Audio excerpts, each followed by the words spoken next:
Hey, Russell fans. You're listening to the Wednesday Night War podcast, episode 72, Smarter Than DiBiase.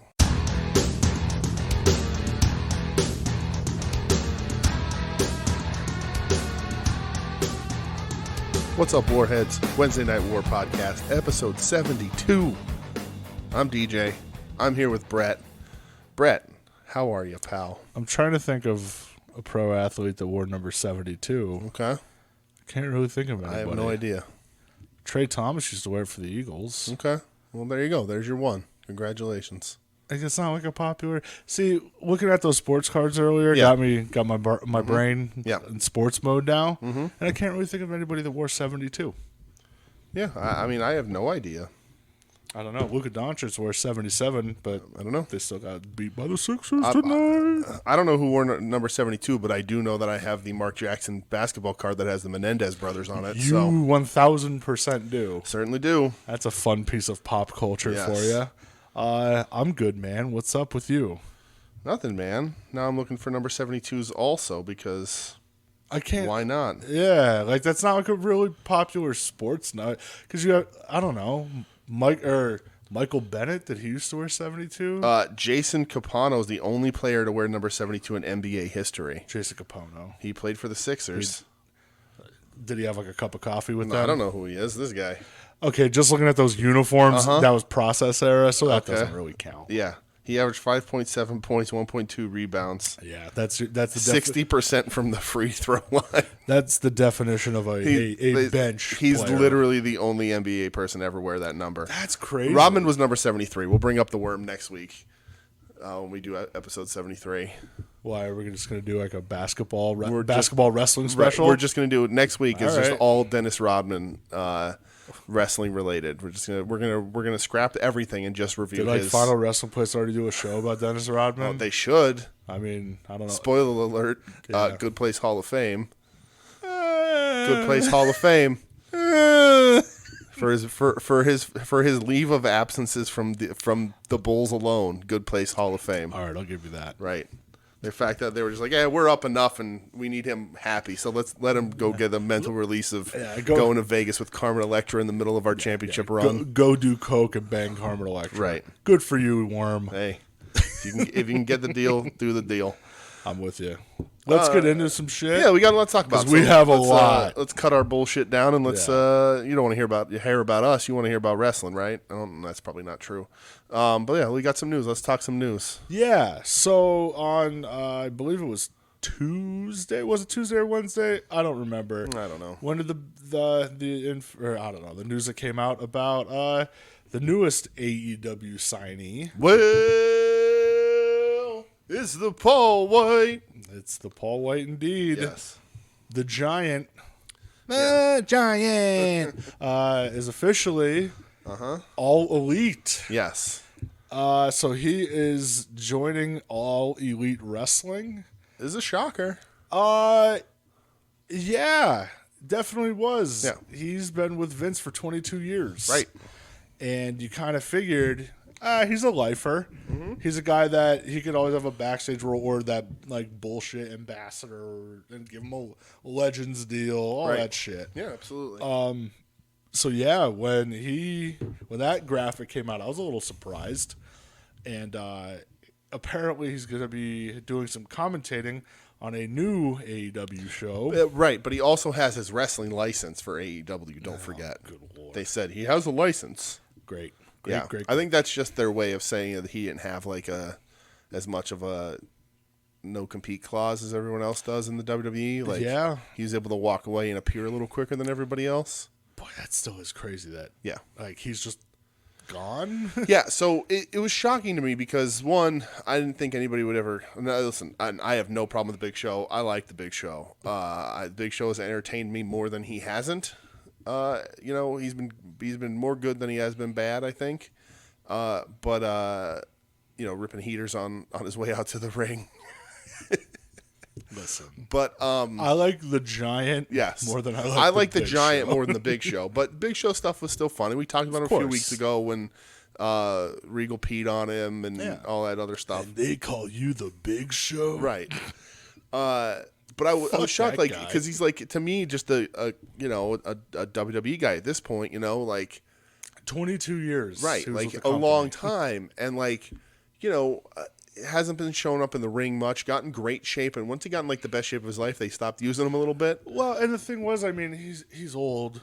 Yeah, he he's still he's claims to have some in the tank, though. Yeah, He's gonna work. I laughed. Don't have to do much. He told a story like when he got abs, and Yeah. he was like kind of self-conscious about it. I think it was John Cena's like, yeah, a 7-foot guy who has abs. Nobody wants to see that. Like, Right. Like, will you shut up, Paul White? Just take your shirt off, sir. Yes, yes, Paul White, just shut up and take your shirt off, please. Take your top off. Pop him out. Jesus Christ. But I'm excited, man. I was shocked. Excited? I am. Okay, 'cause, that's listen. a word. It was a shocking thing for me to see. It wasn't anything I ever expected. It's one of those signings that for whatever reason feels bigger to me. Like, and it may not be, and it's just like my nostalgia kicking in. But it is. If you made me list everyone on the WWE roster that could potentially jump to AEW, he would have been near the bottom of my list. Not because he's not talented, but just because he's fine where he is. He was getting paid. He wasn't doing too much. But I mean, I kind of figured he just like quietly retired, kind of how Mark Henry Right, did. right. Just like, all right, Yeah. I'm going to fade back. and gave us the courtesy of not cutting a promo that makes us all mad at him forever. That's the best. It was an amazing promo. But As though he's going to be commentating on a new this part I'm not excited about. AEW Dark Companion show called AEW Dark Elevation.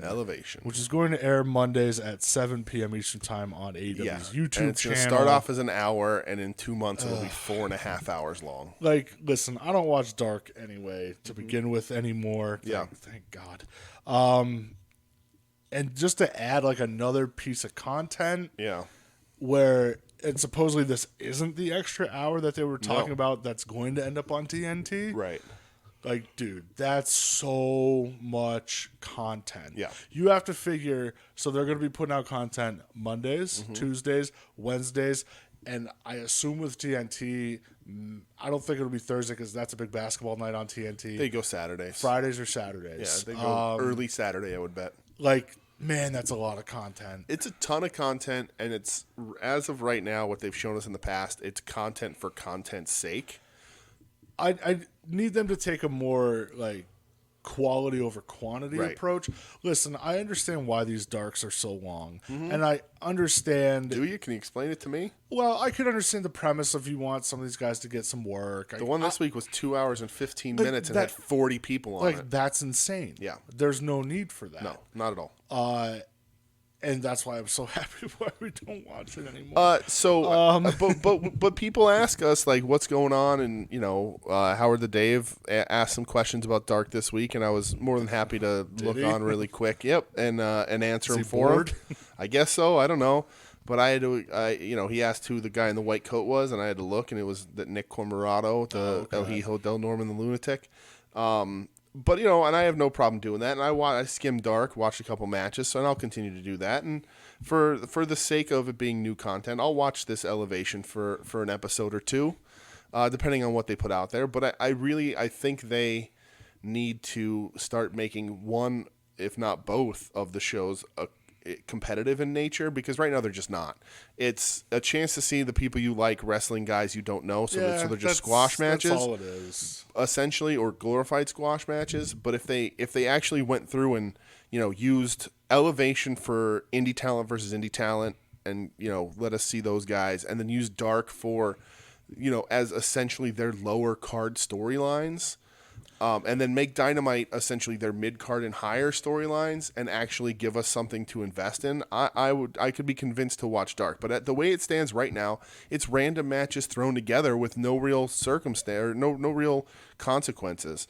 So to make it interesting for it's not. Most of the time, it's not good wrestling. It's not like, I'm going to watch this because the matches are good. Storyline doesn't matter. These two are going to tear down the house. Happens sometimes, but that's not the goal of the show. It's just random content So I don't need 5 hours of AEW content every week. I don't need 5 hours of like any wrestling content that much. Right. That's too fucking much. Right. But I'll skim it and I'll keep track of it that way, and I'll continue to watch the people I like, which is sort of what I did this week. But yeah. I'll talk about that in a bit. I mean, Tuesdays I've been like kind of watching Impact a little bit. Okay. Just to. So you're the one. Yeah. I mean, some of the stuff is okay. But a lot of the stuff. How's Moose doing? Yeah, I was just gonna say a lot of the stuff I don't watch, aka anything with Moose. Sure.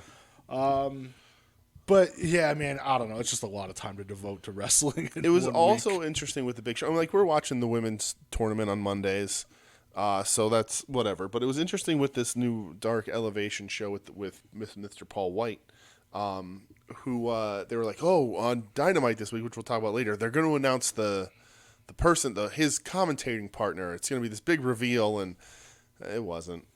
I mean, I'm happy with this commentating partner. No, I'm happy with who it is. Yeah.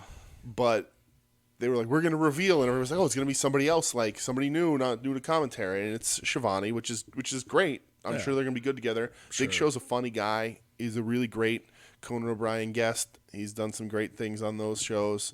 But yeah, so that's a good setup. But I think they were getting people a little more excited. Some people online thought Big Show was showing up this week on TV, and he didn't. Well, no, it was a tape show anyway. But, right. So yeah, I mean, bottom line.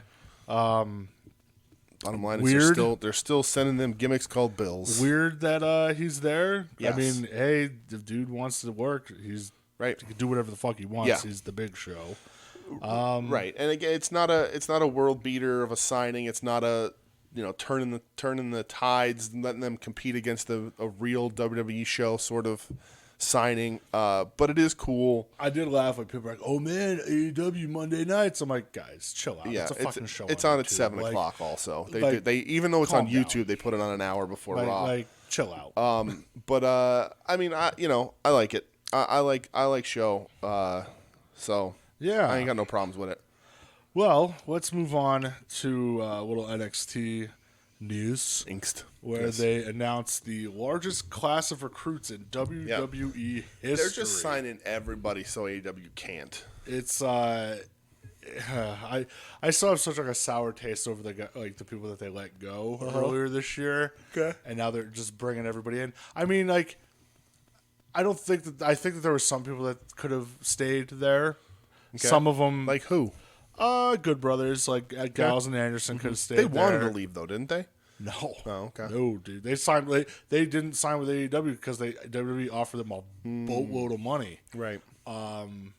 Like they could have stayed. They were involved in the WrestleMania main event. Oh yeah, that was like the last thing they did. Yeah, Yeah, right. like- Well, and that's the thing. When I was at the comic shop this week, I was talking to Adam of At Odds with Wrestling. Hey, did you guys squash your beef? Oh yeah, All right, our good. fake beef that Todd created. Yes. But he was like, "What do you think about the Big Show?" And we were talking about it. And he's like, he was involved in like the main event of WrestleMania last year. And I was like, "Really?" He's like, "Yeah, he did that. He wrestled McIntyre like afterwards or weird whatever dark nonsense." match. I was like, "I completely forgot about that." And this year's WrestleMania might be the first WrestleMania I skip in a lot of years. Yeah. But yeah, so Big Show too. Like they're just whatever weird. yeah. But biggest recruiting class ever. Yeah. Highlighted for you and I anyway by Bronson Rex Steiner. Yes. AKA the son of Rick fucking Steiner. Right. Son of Rick Steiner looks like Scott Steiner. Do you notice that? Nephew of Scott Steiner, Yes. more importantly. Yes, he looks like Scott to me. Yeah. Also, Rise. Jesus Christ. He has to use that theme music. They have to change the words a little bit because mean- it's about brothers, so that won't quite work. But just rewrite Steinerized, or please. or they could just like bring in Scott Steiner to NXT and just have, Okay, and just have pretend this- that they're brothers. Yeah, why not? I'm here for it. Also, Jesus. Taya Valkyrie, that's official. Yep. Are they going to change her name? You think? Probably, right? Who knows? They don't really announce it yet. Right. So, What if they took Steiner's kid and made him not a Steiner? How dumb would that be? that'd be the dumbest shit Right. ever. Or I think they're gonna he's gonna be Rick Steiner Jr., isn't he? I guess Bronson Fuck Steiner's it, why not a bad name. No. Yeah, but they already Bronson Reed. Oh, that's true. So Yeah, Go he's gonna be Rick Steiner. Rick Steiner Jr. Jr. Whatever, dude. I'm cool with that. Yeah. LA Knight is official. Already a disaster. Angela Arnold, Okay. which she's trained by Booker T. Okay. Did some work in Shimmer. Parker Baudra. Is this the Brock Lesnar looking dude? That's what everybody is like Okay. jerking off over. Okay. And because like Paul Heyman is like licking his chops over him. Of course he is. Because he's 6'4", 300 pounds. I want everybody to take a deep breath, close your eyes, and just visualize the image of Paul Heyman licking his chops. Deep breath in. Listen. Deep breath out. That's just for you, everybody. A little Paul Heyman ASMR. Yeah, and after that, I can give you another website you can go check out. Oh God. Anthony Henry. Wait, how big did you say this dude was? 6'4", 300 pounds. I'm 6'3", 300 pounds. Why aren't I signed? Don't answer that. Go ahead. I'll say, do you really want to know? Anthony Henry, who has worked in Evolve. Chance Barrow, a.k.a. Harlem Bravado. Okay. We talked about him the other day. Yep. Teresa Serrano, which is Zoe Stark, which we'll talk about later. Okay. Any relation to Pedro Serrano? Who's that? The Hats for Bats from Major League movies. The guy who prayed at Jobu. Yeah, I didn't know his name. Was that his name? It's Pedro Serrano. Yeah. Jesus Christ. You're welcome. Yeah. Christian welcome. Casanova, Okay. which his real name is Christian Brigham. Okay. Casanova's a good name. They could use that. Yeah. Priscilla Kelly, a.k.a. Gigi Dolan. Mm-hmm.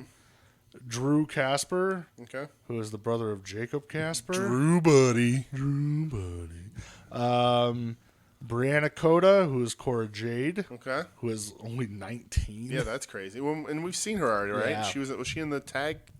I think so, and I think she got squats. Her and Priscilla Kelly, were they the team? I don't remember. Yeah, whatever. They were around. Christian Hubble, a.k.a. Blake Christian, which he's dude, been in PWG, GCW. And I saw on the site they gave GCW a little, like GCW got a little write-up about them where they, in like the class signing, they wrote like where they came from. Like, oh, GCW. And I was like, oh, great. Matrick Belton. Ooh, that's an interesting name. Don't change that one. Leave that one. I like that one. He was a football player for University of South Carolina. Okay. And he is prepared for the rigors. I'm reading this word for word. Okay. He is prepared for the rigors of the ring by training at Combat Zone Wrestling Academy in New Jersey. For real? That's his own. That's his only thing. Like, has he wrestled before? Is he just?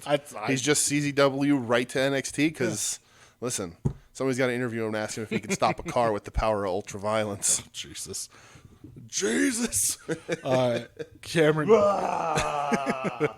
Cameron Clay, a.k.a. Cameron Brunet. Okay. I don't know who she is.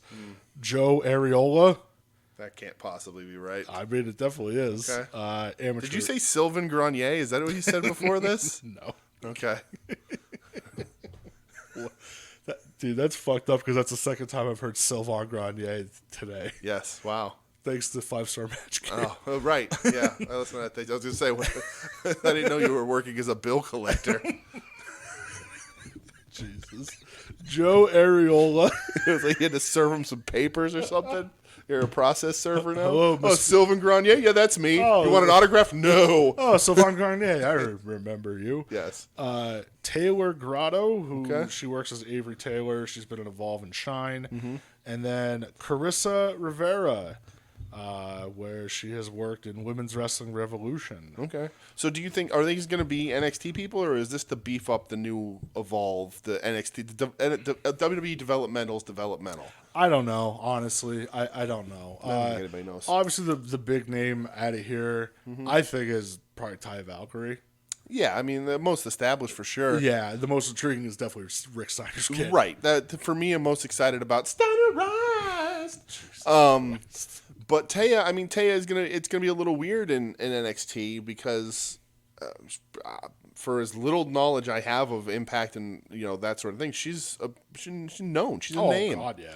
Like she can go. Like if they put her on TV next week, you go, okay. Right. But is she good? I honestly don't know. I mean, I don't know. Yeah. I can't name a Ty Valkyrie match. Okay. But then again, I wasn't watching Impact Right. for a long time. Yeah. So I don't know. You know what I was shocked at the other day? Sort of sidebar to this. Jordan Grace is only like 25. Yeah, she's young, dude. That's impressive. I didn't. I'm not following or anything, but we're fans from seeing her at a Jerry show. You mean Powerbomb.tv Powerbomb.tv show. But 25 is young for where she's at in her career. That's pretty crazy. Yeah. So wild.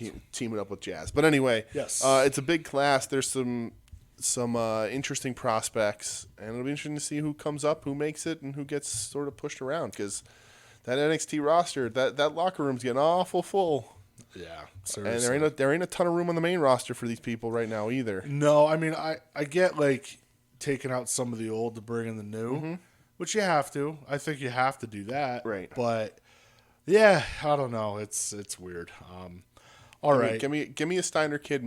Don't make him wrestle like all these people now going through WCW or the WWF. Yeah, just have him Steiner line people and belly to belly suplexes. I want him to wrestle like a Steiner, not like a WWF guy. Like, no, just hang up. Somebody go to the Full Sail, change all the flags and signs for WWF NXT, put up WCW Power Plant signs, and train him like he's there. I want a Steiner out of this guy. I want nothing else. I'm with you on that, man. If we don't get if he can't do a Steiner screwdriver, kick him to the curb. We don't think I can do it. Ask him how good he is at math. If he's good at math, kick him out. If he has a basic knowledge of math, kick him out. I want him to not understand numbers at all. I want you to show him number flashcards, and he'll be like, I don't know what that is. Is it Egyptian hieroglyph? I don't know what that is. That's what I want out of a Steiner. That's what I expect out of a Steiner. I'm with that. And Steiner rise! Jesus H. All right, let's move on to some actual wrestling that happened. Should we? Yeah. Okay. I think we got lots to cover. Well, yeah, that's what I'm saying. Fly We're through move this on. stuff. So Monday night was the next episode of the AEW Women's Championship Eliminator Tournament. Mm-hmm. Yeah, that was Monday night. It was. Yes. Was it Monday? Yeah. Yes, Monday. Okay, Monday. Mondays. I think Mondays. I watched it live. So the first match was Yuka Sakazaki. Or no, that wasn't the first match. Nope. But it doesn't matter because who cares? Yuka Sakazaki going up against Emi Sakura. Okay. Little Yuka got the win. I thought this match was fucking awesome. I liked the last 3 minutes of this match a lot. The rest of it I thought was okay to good. How dare you? It wasn't bad at all, but I think the last 3 minutes they really kicked into gear and had a lot of good sequences that I enjoyed the whole shit out of it. I thought Emmy played a great heel. Yeah. Yuka, resilient babyface, just getting beat up by the bigger, stronger competitor. Okay. That's all I need sometimes, man. But yeah, I enjoyed the fuck. I was shocked that Yuka won, but I'm glad that Yuka won. I like it. Yeah, I like Yuka. Yeah. I like them both. Other match we had, so Yuka advances to the Japanese side of the brackets final. Yes. And the reason why I said this week, because the matches are kind of all over the They're place. all now. They're showing one of them on a Sunday at somewhere. Yeah, at some Sunday point. it's going to be on Bleacher Report. That's super weird. It's odd. Yeah, why don't you just throw it on your fucking YouTube? It makes no sense. Right. Next was Nyla Rose going up against. Which was actually first, but whatever. All right, semantics. Nyla Rose going up against Ty Conti. Yeah. Nyla got the win. Shocked. Actually, not at all. No, No. I was. Not at all. All right. Tay Conti looks great. Yeah, Nyla didn't. No, but I'm saying in ring, Yeah. Tay looked awesome. I thought. I think she's improved so much. I agree. And given ring time instead of just like these little NXT squashes, Right.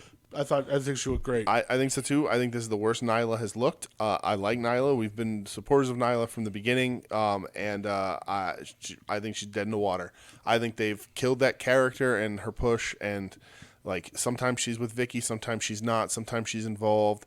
And I honestly expected her to lose because Ty is just a little bit of hotter of a program right now, hotter of a storyline, and I was shocked. It's fine. I like Nyla. I didn't like this match that much. Yeah, I just took away that Ty looks great. And they both work the right. Confused the shit out of me. So now since I've watched this, I'm hyper focused on what side these people are working, and it seems that people kind of switch back and forth. And it's weird to me. You nerd. When you texted me, I'm like, I don't fucking know. Next match. I went to other sources too. I was like, "Am I just insane?" Really? Oh yeah, I I sent a message to Mr. Joe Sposo, and I was like, why are they working the right? And he's like, I haven't watched it yet. And I'm like, oh, thanks for your help. But yeah, it was super weird to me. But then, like, I even went back to make sure I wasn't messing up my lefts and my rights because I was like, maybe I'm just crazy. Because, like, lucha, you work the right, but Japanese American wrestling, you work the left, so that when you have your comeback, you can, because most people are dominant right-handed, and they didn't do that in this match. Very weird, but whatever.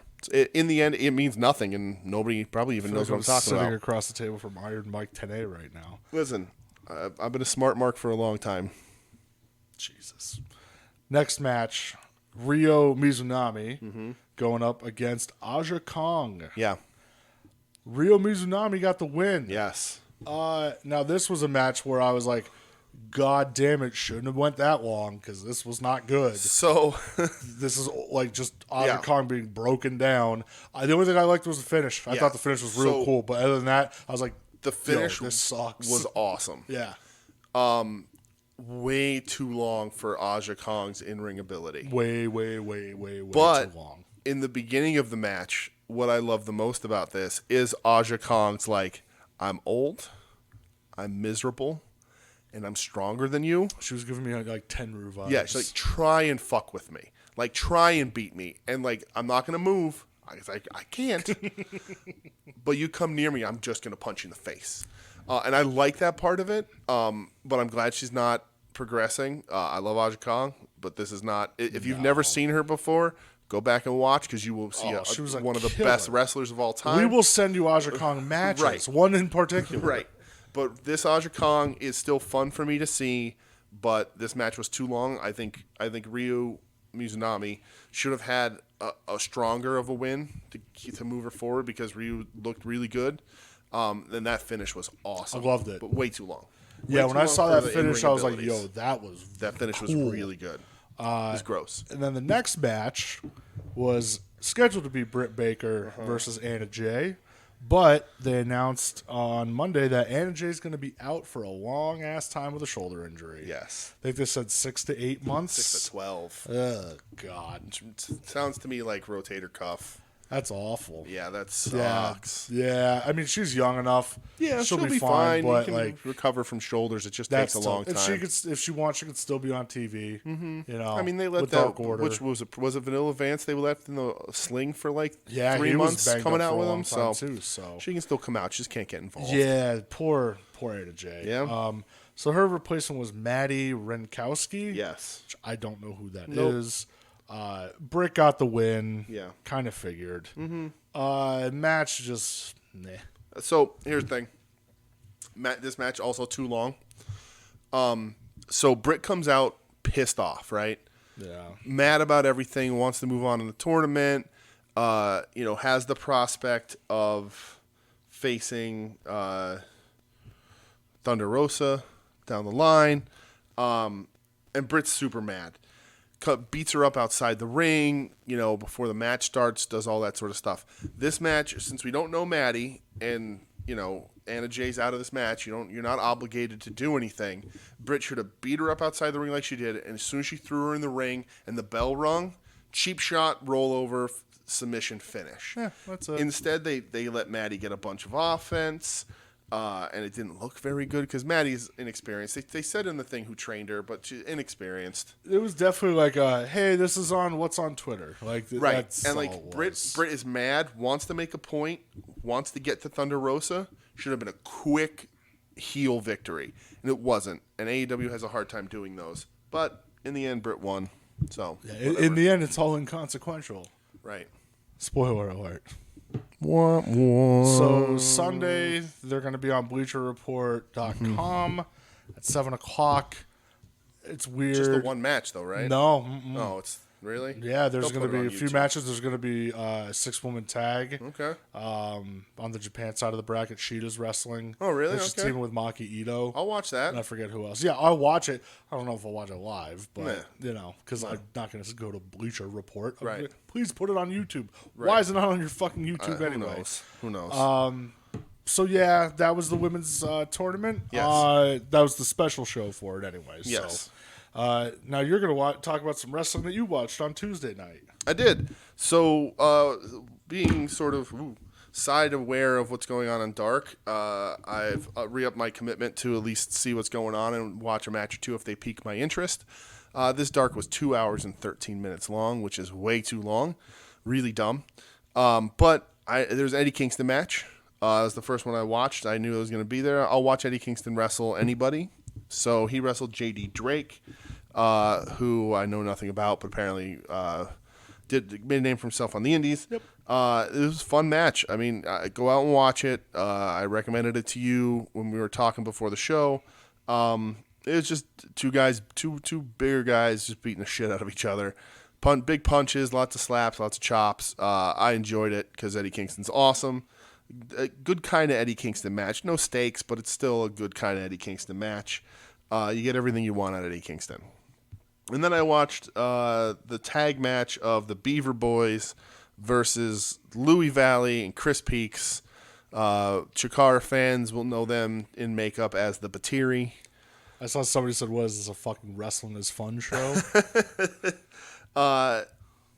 This I was excited for because these guys get to go out there and have fun, and I loved the Batiri. Oh, dude, you and I used to be like huge Batiri. Huge. Like when we go to Chikara shows, I was always excited to see those guys.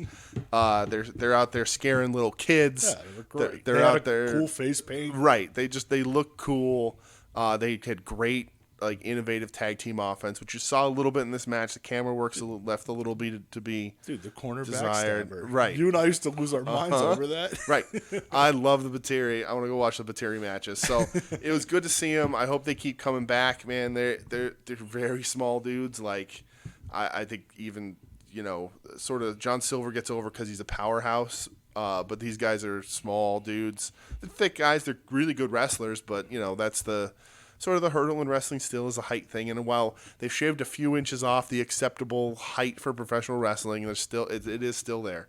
But this match again, it was fun. The Eddie Kingston match I had more fun with, mostly because the camera work missed a bunch of the cool Batiri stuff. But it was cool, and to hear Taz figure out, much like I did too late on Twitter, that they were Peaks and Valley. Yeah, when you sent that out, I was just like, really? Come on, brother. What are you doing here? I just figured, what the hell? It'd be funny. Well, I was driving, and I was going to stop, and I look at my phone, and I go, what the fuck?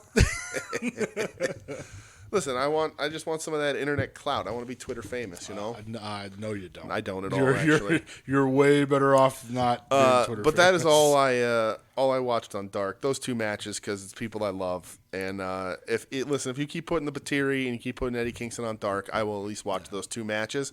But there's no way in hell I'm watching a Max Caster singles match on Dark or whatever else, whatever Kylan King match you want to throw on there. She's still there. She's still there. Good for her, and I like Kylan King, but I ain't stopping, especially on a 2.5 hour or 2 hour and 15-minute show. But that was it. But I'd say go watch those matches if you're not accustomed to Dark. They're both worth your time. The Eddie Kingston one's worth a little more to get a good, just hard hitting, crazy match. Yeah. So I watched Impact on Tuesday. Wow, lots of wrestling talk. Holy crap! I mean, it was just like hey, let's scroll through because I think I was watching the Sixers game.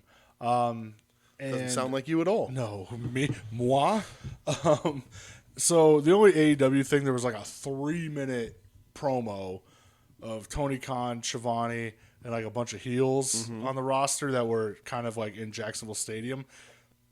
It was funny because he's like, "Oh, this is the finest that we have to offer," and I'm like, "Why the fuck is Ryan Nemeth here?" But Britt Baker was there. Who else was there? Ricky Starks and Brian Cage. Where Brian Cage was like, "Yeah, I was that company's champion. Who gives a shit?" And Isaiah Cassidy was there, and Matt Hardy, and it was just the typical kind of burying Impact thing. Right. And I saw Tommy Dreamer kind of tweeted about it, taking a little exception to it a little bit. He's kind of interesting. He's why are we putting this on TV? Now again, if it's storyline, fine, but I could kind of see what he's saying. Guys, what are we doing? Right. We're not doing this on their show. Why are we letting it happen on our show? Sort of. Because it was Cage was that's the last time that belt meant anything anyway, when he had it. So, I could see him being yeah, why are we doing this? Yeah. Weird. But yeah, that was all the AEW involvement on. Yeah. fucking I Impact. did read an article this week that was confirmed that Sammy was pitched to join that Decay group, and that was the plan. And I also read that it is confirmed that Jericho told him to tell them no. That it was Jericho's advice to say, like, listen, if you don't think it's good and it's crap and it looks like it's crap, just say no. See, though, I also read something else, and that's the problem with the fucking internet, what did you read? Let's talk it out. Dirt sheets. man. I read that Sammy's idea was he wanted to win the X Division title, and then just not give it up and go back to AEW, which is kind of hilarious if you think about it. And then just them do a tournament for the fucking belt, like it's. I don't know. Listen, I love the man, but it screams very like Bret Hart to me. Yeah. Like, I ain't going to let him pin me clean. I was vacated the next night, and I'm going to another company. See you later. But Bret Hart could do no wrong. That's true. So, all right, let's get into some Wednesday night wrestling. Wednesday Night War. We're going to start with Dynamite. Yes. A taped Dynamite, which I fucking hate taped shows. But the first match... sorry to cut you off there. Fucking dare you. You know, like a few weeks ago, I said that like I like the pacing of the tape shows because they can edit it and fast pace it. AEW, like they do so often, made an asshole out of me this week. Let's talk about it. Let's talk it out. Yeah, so we're kicking the show off with Johnny Moxley going up against Ryan Nemeth. Great. Talk him into the stands. Great. Moxley just comes out, kills him. Do you think the premise for Ryan Nemeth is that they're expecting someone to flip through the channels and think they see Dolph Ziggler and just stop and stay? I wonder if it's going to be like hey guys, when Dolph's contract's up, he'll know that we gave his brother a shot. Right. And then we could have the fighting Nemeth The fabulous Nemeth brothers, yeah. Moxley wins. He just comes out and just beats the shit out of him. Yeah. More importantly, afterwards, Moxley cuts a fucking that's gonna be a promo. Killer promo. The more importantly afterwards is the theme of this show. Well, he takes a seat in the ring. He talks about like how he's just obsessed with wrestling and this is all he knows and this is what he loves and you know he's addicted to this. He's an addict. Yeah, like what comes to mind when you hear exploding barbed wire death matches? You look at old Japanese wrestling magazines. You know, like how does it make you feel? Like, just are you disgusted? Do you have shaky hands? Just gets up and starts like screaming like I put my blood into this, my sweat. Right. You know, like thank you like for everybody like sticking around with me. And he's like win, lose or draw. You know. I know that I gave this 100% for you guys and for me, and it was honestly, dude, like fucking such a good promo. Listen, I love this guy. Yeah, you know how much I'm a huge Mox fan, and love this, loved it a bunch. It was really good. Mox is the second best, like shit kicking. This is still real to me. Damn it. Promo guy, like to bring you in and make you feel that this is real, that it's personal, and that he's just there to kick ass. He's the second best guy in the company, if not all of wrestling, to be able to do it right now. Yeah, man. Second best. Yeah. He I loved it, dude. I was like so pumped. Like after watching it, I was like, man, I want this match right now. Give it to me fucking now. Almost, and a lot of people were speculating like, is this kind of like a, hey, might go away for a little while, guys? Maybe. I got a baby on the way, you know? Is it that? Well, and he doesn't need to win the title back, and he can get out of the picture for a little bit. He's a star no matter what. Right. There's talks of maybe does he want to go work the G1 again? Maybe he wants to take a little time off, spend with his kid, go work a G1. Yeah. Who knows? I got no problem with wrestlers cycling away from TV for a little bit to come back, make the return a little more special. You know, give him 3 months, come back, huge pop, do it that way. Yeah, and it's going to be very telling because this Friday night is him and Kenta on New Japan Strong for the U.S. title belt. Yeah. So we'll see what happens with that. Yeah. I don't know how far down the road this agreement's going with this whole Forbidden Door shit. Who knows? But I think it'd be cool. Have Moxley win the G1. Yeah. have him challenge whoever has the belt at Wrestle Kingdom. That'd be a huge match, no matter what. You can hype it up on American TV, get more viewers. You think he has enough in him to win the G1? Dude, do you remember his G1 run? I know. It was great. To win it, it's a pretty big deal. I mean, it's all... Hey, I don't know if you knew this, but it's all predetermined. Is it? Yes. Huh. So... Shit. It's all predetermined. Okay. But...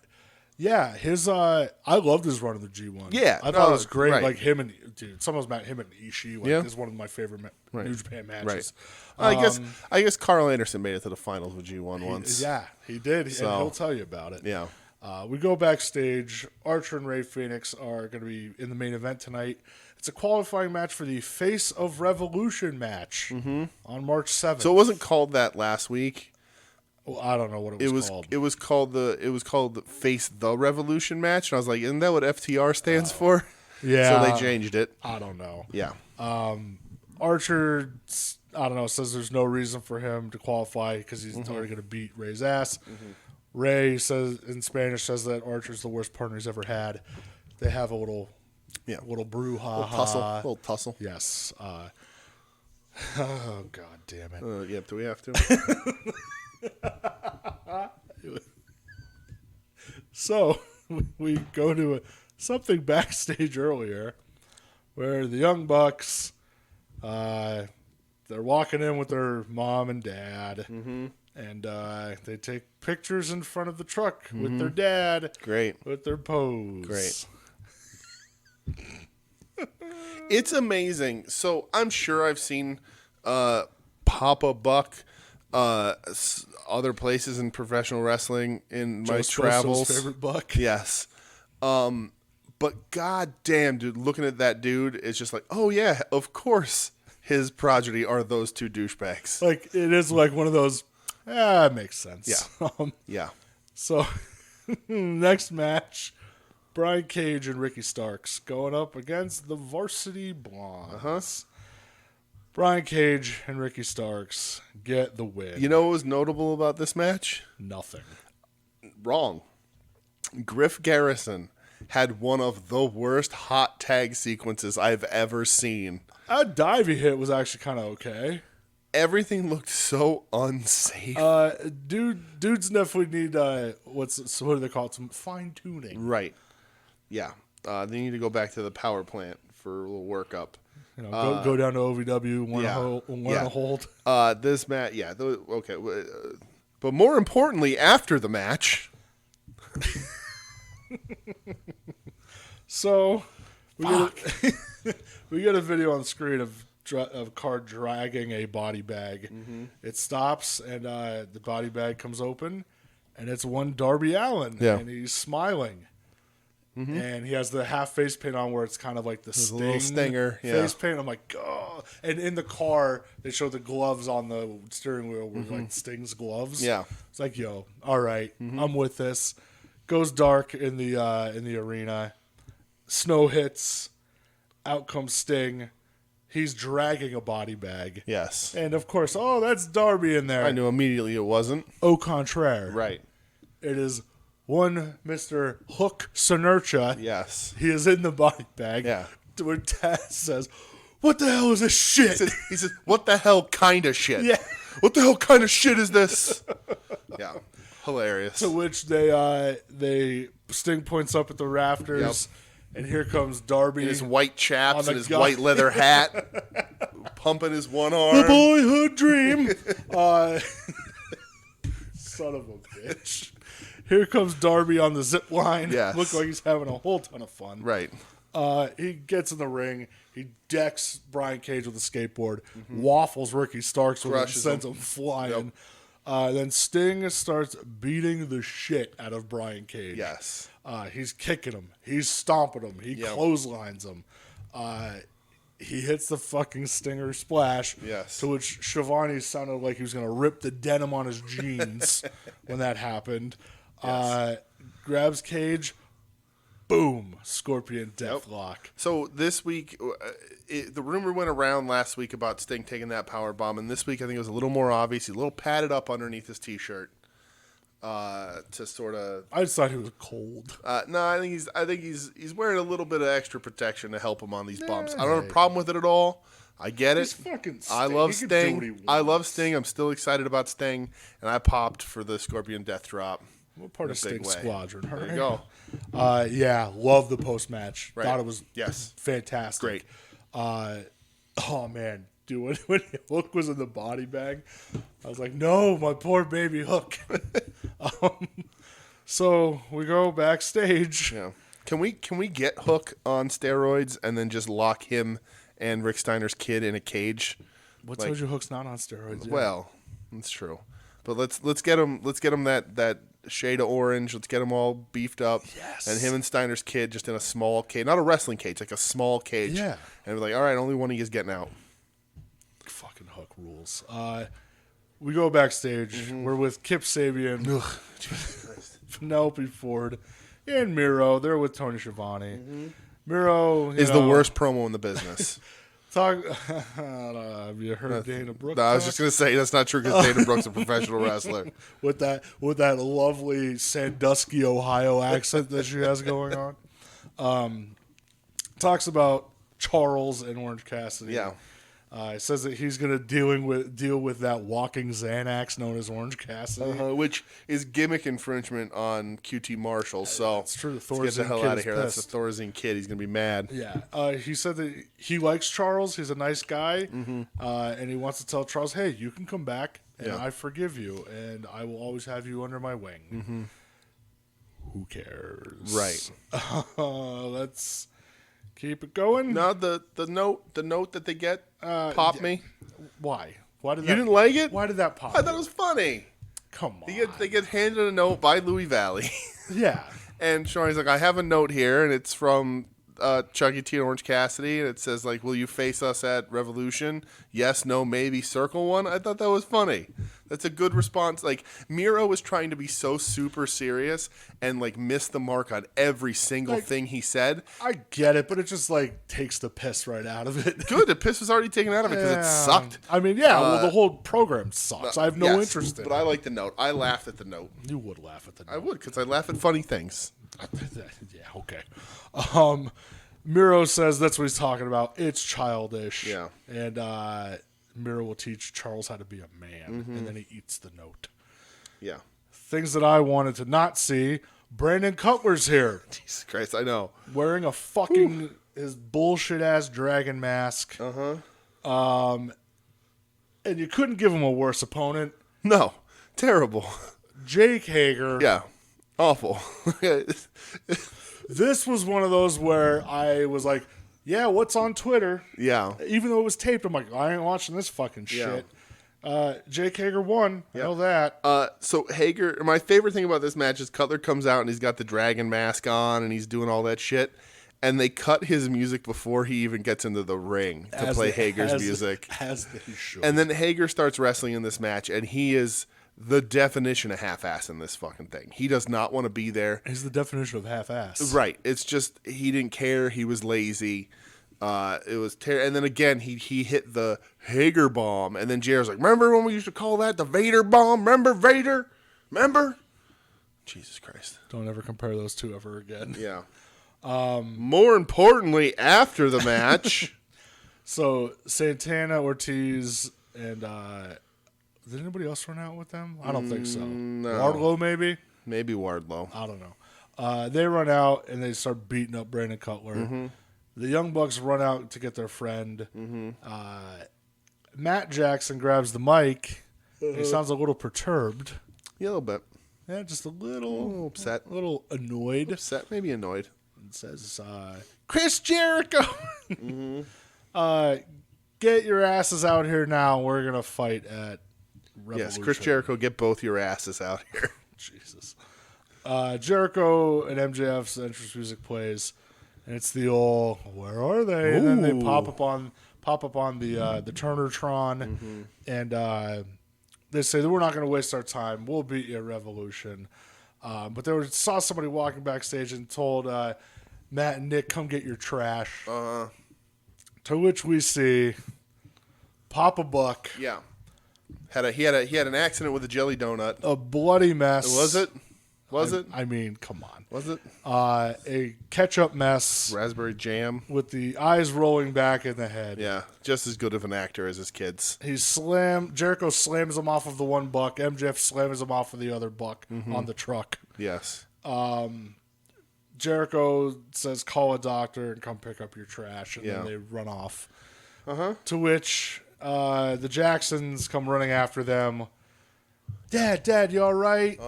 And then the one runs after the car. Yeah. And God fucking damn it. Everything these guys do is so tedious. Listen, if this means, though, that I don't have to see Poppa Buck on a show ever again. Yeah, but we didn't have to see Poppa Buck on this show. I mean, of course we did. It's who runs the company. I know. And I think that's the thing, is that the Young Bucks are convinced that we care about their personal lives. They're convinced that we care about their families. Maybe people do. I don't. But everything they do is so tedious. Everything they do is eye-rolling. The promos they cut, the language they use, the cadence, the stupid storylines they're pushing everybody into. I just roll my eyes through the whole thing. It's so bad. None of this is entertaining. It was so obviously terrible fake blood. And I'm not saying gig Poppa Buck for the cameras. But like, he clearly, while he's getting like shook around by Jericho, you could see that he's like palming a fistful of fake blood so he can splat it up against the truck when he gets thrown. It's just so tedious and dumb. It's just the complete opposite of entertaining. And not that wrestling hasn't had tedious and dumb things. Wrestling is 80% tedious and dumb things. But, man, like, I don't care about Poppa Buck. I don't care about their book. I don't care about anything they do. And, again, I understand I'm probably in the minority here. Lots of people like these guys, seemingly. But I don't see the actual wrestling value in this. Yeah, I don't know, man. In the neighborhood last night, I heard a wail when this happened, so it must have been Joe watching this. And either out of pure excitement or just pure agony. When he saw Poppa Buck, he probably went like quick into his office and got his Poppa Buck kiss card out and was making sure he was holding that while he watched him on TV. Wow, that's right. Oh my God! Listen, prove me wrong. Prove you don't have a. That's a friendship ender. Prove right you there. don't have a Poppa Buck kiss card, Joe. He's gonna yell at you.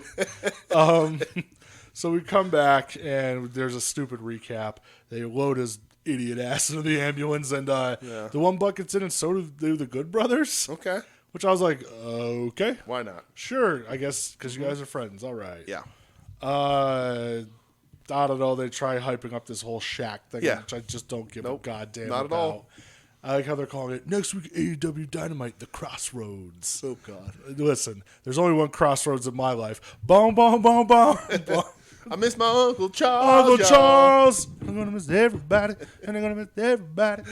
I'm glad you just did Uncle that Charles. because that's gonna get Steinerized out of my head.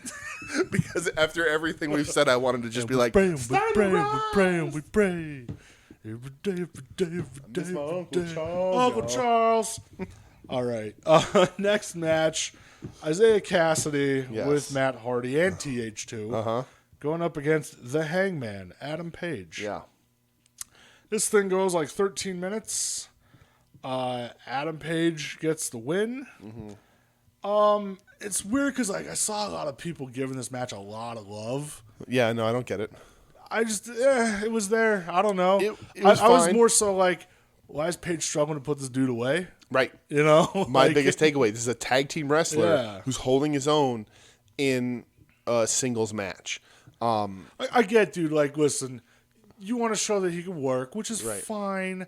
But at the same time, like, yo, Paige should run through this guy. Mm-hmm. Right. Like, it shouldn't even be a fucking... He'll get one... It should have been 7 minutes at the most. One sequence of offense, Paige takes everything else in the match. Yeah. And by the end of the match, Cassidy was botching a bunch of stuff. They tried to do, like, the arm over the rope spot, and he missed the arm completely, and, like, Hangman had to put his own arm over it, like, snap it back.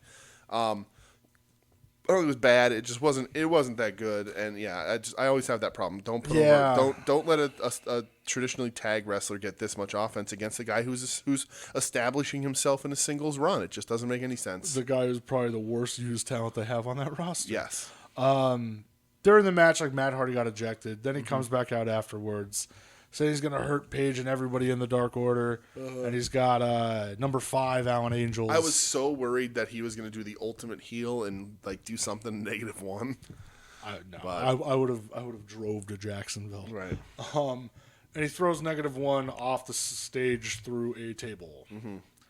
God, poor Adam Page. Yep. That's all I'm going to say. Yes. I like him with the Dark Order, but God, why are you stuck in this, dude? Yeah. We go to Alex Marvez. He catches up with Kenny Omega and Don Callis. Terrible. Kenny Omega wearing some sort of weird garb. Omega's hammering something, and Don says they're creating the Moxley Extermination Chamber. Yeah. Terrible. Also cheesy. Sort of the same thing that the Bucks do. Omega is super cheesy and super tedious with these things, and I'm just not into it. Like, part of me is like, I don't know. I give the dude more leeway, I think. Like, Yeah, no, I give most of these guys no leeway. Like, he's a dork. Yeah. But, I don't know, man. His wrestling backs it the fuck up. Sure. Next match we have in the AEW Women's Tournament. Oh, boy. Nyla Rose going up against Britt Baker. Oh, boy. So this goes 12 and a half minutes. Oh, boy. What in the hell are we doing having Nyla Rose win? So this match was not only had the wrong finish, but this was actively bad. See, I didn't think it was terrible. Did not like it. For a Britt Baker match and a Nyla Rose match at this point, I really didn't think it was that bad. I thought Nyla like killing her with the power bombs, but Shock. Like, what? Britt's, you're the hottest woman in the division right now. like you look at it this past year, what the fuck has Nyla Rose done? Nothing. And Britt has at least had decent segments outside of the waiting room bullshit. No, but Britt's still been entertaining. Right. Britt is your most popular heel woman in the division. She's on a good run. She's front and center on almost every show. And I get it. Nyla's a powerhouse, and we like Nyla, but it's not the time. No, and she's another one that I feel like they killed her. They've missed on her so much. They need major. They have to start their 3rd or 4th cycle of rehab on her. They've ruined her so much. But I was shocked that she won because Britt's hot, and Britt versus Sheeta is the white meat babyface champion versus the dastardly heel challenger. We all figured the American side of the bracket was going to end with Thunder Rosa versus Britt. Yeah. And either result, you're like, okay, Thunder Rosa, like, if she won to face Sheeta, great. If Britt won to face Sheeta, great. They both have history. Like, that'd be cool. Yeah, very, very. It eliminates the meaning of her and Rosa again. Like, it. Very weird. Yeah, I was like, ooh, this is quite the misstep. Yeah. And I've been enjoying the tournament so far, but oh god, not good. Not good. What's their faces cut a promo on FTR. Jurassic Express. Yeah, them. Yeah. They say FTR doesn't realize what they've unleashed. Yeah, well, Marco Stuntz is like, you cut the horn off a dinosaur and you unleash the monster. What? Yeah, and this is strange because it's leading the next week. Tully and FTR. Tully Blanchard's wrestling. Versus Jurassic Express. Yeah. Interesting. You're not going to not get me hyped to see Tully Blanchard wrestle. I don't know, man. Well, he's going to do 3 things. I get He'll it. He'll join in on some of their tag team offense. Yeah, I understand. I don't Listen, we just experienced a week where Ric Flair did an interview and complained that Arn Anderson didn't text them enough, so they're not friends anymore. That hurt my feelings when I saw that. So put Tully in the ring, make me a little happy. Arn, You know what? What are you doing, man? Nah, fuck that. Ric Flair's a scumbag. Get out of here. Man, Get out of here. He's Rick fucking Flair. And he's a scumbag. He can And do whatever the I fuck he love wants. him for it, But man, to expect everyone man's to birthday. fawn It's his over birthday. you when you get ill, like you think everyone should come calling and do Fucking whatever Ric you Flair, want. man. Nah, get out of here. Arn Anderson's his own man. He also complained about Ole Anderson not texting. What world do you live in where Ole Anderson's going to check and make sure you're okay? That one I'll give Crawl you. out of your own ass, Ric Flair. I mean, he's the nature boy. He can do what he wants. Main event time. I don't disagree with you, but Main event time. Lance Archer versus Ray Phoenix. yes. This one goes like 17 and a half minutes. Lance Archer got the win. Yes. They lost track of time in this match. I Rush the finish. I felt like I lost track of time in this match. Okay. Again, this was another one like it was getting super hyped up online. Yeah. I was like, okay. I thought it was all right. I really like this one. I don't know. It was okay. It was the best match on a lackluster card. And maybe people like are seeing it with rose-colored glasses because of that. I liked it though. But, I thought it a really good big man, like little man dynamic. You know, Archer being a monster, Phoenix outsmarting him, being a little quicker, back and forth sort of thing. I like that dynamic. I like these guys. It wasn't either of their best matches in the company, but I thought it was a good match. Man, I'll tell you what, they're letting Ray Phoenix main event a lot. I saw Is today, he good? he's wrestled, I think, 4 matches on Dynamite, and they're all main events so Good. far. I mean, he's great in the ring. well, I think he's great. I think that was another part of it, which was real weird going in, and I like this match, but also like it's almost like this show didn't have a main event because this is like a sub-main match. You know? Like Archer's not a main event guy necessarily. In tag matches he is when he's elevated with somebody else. You know, he's upper mid card, but I don't think he's a main eventer. Like if I wouldn't list him in my top 5 AEW main eventers. And same thing with Ray. Ray's more of a tag wrestler, but they're giving him more and more. So like this is almost like they didn't have a solid main event to put on. But I like this match. I thought it had a good dynamic back and forth. I like watching these I guys like wrestle. both these dudes. But they did rush the ending because they were out of time. Yeah, but it was taped. Oh, it was taped. Yeah. And they just fucked up on editing because that ending was I rushed. said it was definitely taped. Yeah. After the match, Archer lifted up Ray, gave him like a little fist bump to be like, hey, we're still boys, Yeah, you know. we're friends. So We're pals. Yeah, that was AEW Dynamite. Now we're flipping over to the United States of America Network. Wow. For WWE. I was just going to be like, is that what that stands for? Of course that's what it stands for. Fuck else would it I have stand no idea. Probably stands for nothing. They probably were just like, Unicorn Stealing Assholes Network. Wow. All right. For World Wrestling Entertainment's NXT show. Mm-hmm.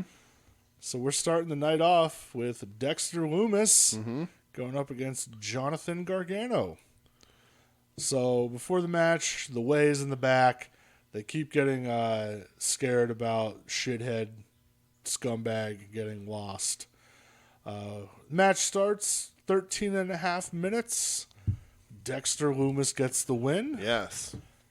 During the match, Indy Hartwell got distracted by Dexter Lumis. And commentary missed it, and it made me mad. Yeah, it was a little weird. It was also weird that Wade Barrett wasn't there this week. Yeah. Which makes me a little Corona concerned, I'll call it. Yes.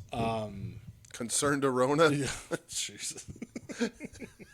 So, Indy Hartwell got distracted, and then at the end of the match, Dickhead wouldn't hit Dexter Lumis with the chair. Right.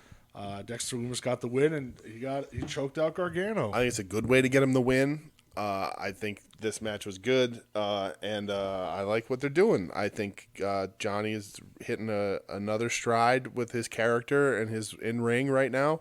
It sucks that he's still paired with the redacted piece of shit, but yeah, I thought this was a good way to put Lumis over a champ, non-title, and good for him. Yeah, and fuck Redacted for wearing my Air Max 90 volts. There you go. Shouldn't have lent them to him. Asshole. Actually, I haven't worn those shoes in a long time because I may or may not have stepped in some dog doo-doo, and they stunk real bad. And they're currently residing not in my house. Wow.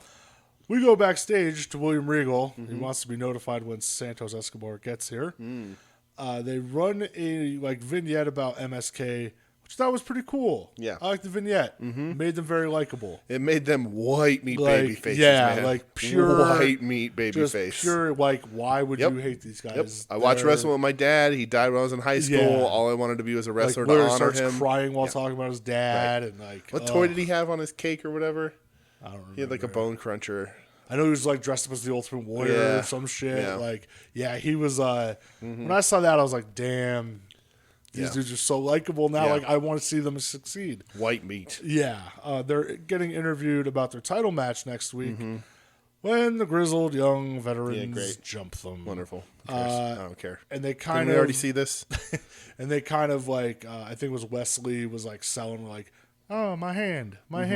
So I don't know if that's going to play in anything. Who knows? But we'll see. Wouldn't it have made more sense for the tag champs to jump them? Yes. Just a hunch if they're having a tag title match next week. Well, like, literally, it was MSK versus Grizzled Young Vets in the finals. MSK wins. Grizzled Young Vets just has to walk the fuck away. You lost. Let's move somebody else in that position to help them get over on the way to their title match that's happening in a week. Or, have the champs, the heel champs, attack them. Right. What the fuck? I don't know. I just get real mad at I get real mad at the lack of logic sometimes. MSK has to win because they don't even show Lorcan and Birch on TV anymore. Well, they were just in the main event last week. Well, I guess. Were they? Yeah, they were in the six-man. Well. Come on, keep up, brother. Get out of here. Next match, we have Tyler Rust going up against Leon Ruff. Kinda. Well, the show before the match, Malcolm Bivens beat Sneaky. He was in the training room and he saw Ruff was getting his neck worked on and said, hey, you look like you need a match tonight. Right. How about you face Tyler Rust? So Leon Ruff comes out and he has like a super energetic entrance. I was like, damn, dude, chill out. As he goes to hang on the ropes upside down, you just see a foot demolish him. Murdered. I it was one of those where I was watching it and I went, oh, fuck. And it was Swerve. Mm-hmm. And Swerve beats the dog shit out of him. He drags him over to the announce table. He says, I'm taking your opportunities that you've been handed. Yes. And then he hits an FU into the ring apron. And it looked like it killed him. Yeah. Leon Ruff's an easy guy to beat up because he's little. Yeah, and that's perfect. This was I watched it and I went, okay. Yeah, right. This is if we're gonna go this route with Swerve, I'm in. Because he looked like he was murdering him. Yeah, for sure. And then the best part was inside the ring, Malcolm Bivens raised Tyler Rust's hands because, hey, you won. Hey. It's a win for you, buddy. Win's a win. Bivens Enterprises, we're growing by the day. Right. They show yesterday at the Performance Center, William Regal is giving Zoe Stark a non-title match against Io Shirai due to her impressive debut last week. Okay. Stark gets interviewed, and there was weird technical difficulties at this point. I don't know if you noticed or not. She's getting interviewed, and then all of a sudden it went to a freezing shot of Shirai. And and then it just went back into the arena, and the lights came back up. So who knows what happened there? Whatever. Now let's get into some shit. Yeah. Cameron Grimes.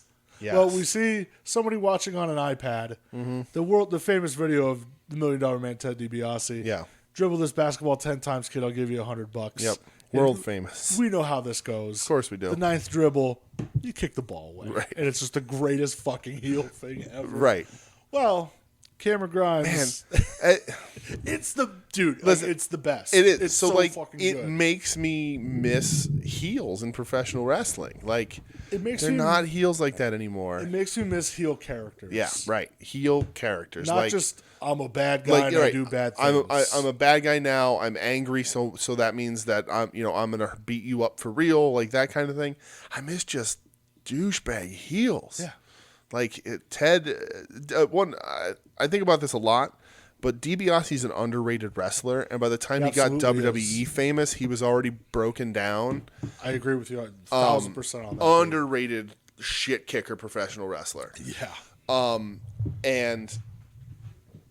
But also one of the all-time great wrestling characters. Dude, I mean, you think I own that era. He's in every video game. He got 3 Hasbro action figures. He gets an action figure in every line they do because his look is great. He's super toyetic. His laugh is iconic. He had great program after great program. It's just he's a super iconic character. Yep. in the era where it was all characters. And like you talk about that era, obviously you bring up Hogan, Warrior, Macho, but on the heel side, Ted. Ted. Yep. It's fucking Ted, dude. Right. He bought the WWF title. Like, oh man, I love DiBiase. I'm still not over. I'm still haven't forgiven Tatanka. We're getting bought out. That's true. I didn't even think about. Still haven't. I will wound never heal. Never. As a kid, there are two programs that have lived with me and have space rent free in my head since I was a little kid. It is Tatanka being the one that turned heel to align himself with Ted, and it is Papa Shango and Ultimate Warrior. Those are the two programs that stand out to me the most from when I was a kid. I thought the third was going to be Jannetty being a fucking coward. To get Jannetty's a coward, but we all know that. That's not a surprise. Trying to run away from Shawn Michaels so fast he went through a window. What a coward. So Cameron Grimes is the one watching this and says, Yes. hey, I could do this. So he goes over to a guy and offers him the $1,000 to dribble the basketball. Uh-huh. The guy just dribbles the basketball 10 times. Because Grimes didn't finish the promo. He's like, wait a second. I can just pay people and then do stuff and I can embarrass them? This sounds great. But he didn't finish the video, so he doesn't see the gimmick. He doesn't see the turn. Like, what makes it so good? He doesn't see the heel part of it. And he's the only person in the world who doesn't know this whole promo. So he's just going out there asking people to dribble the ball 10 times like it's a hard thing to do. I love the guy was like, wait, you didn't watch the end of that Ted DiBiase video? No, I didn't watch the end of it. Right. And he storms off with screaming that he will have his vengeance on Ted DiBiase. Right. Yes. Oh, it's so good. Yeah. Next match, we have Io Shirai going up against the aforementioned Zoe Stark. Mm-hmm. This goes about 12 minutes.